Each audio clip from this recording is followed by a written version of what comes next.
برای نجات زندگی بیماران نادار شهر میمنه خون اهدا می‌کنند. اینها شاگردان مرکز آموزشی لینکن فاریاب هستند. مرکزی که از سوی امریکا در فاریاب و اکثر ولایت‌های افغانستان برای آموزش زبان انگلیسی، کامپیوتر و اینترنت ایجاد شده است.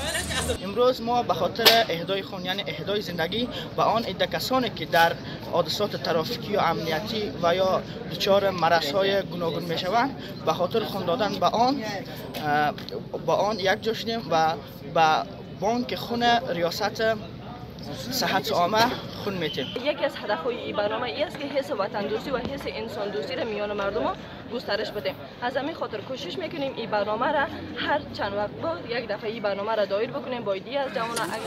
این کمپاین در حالی است که اخیراً ناامنی‌ها در فاریاب افزایش یافته و به باور این شاگردان افزایش جنگ تلفات را نیز به همراه دارد و تلفات به اهدای خون نیاز دارد.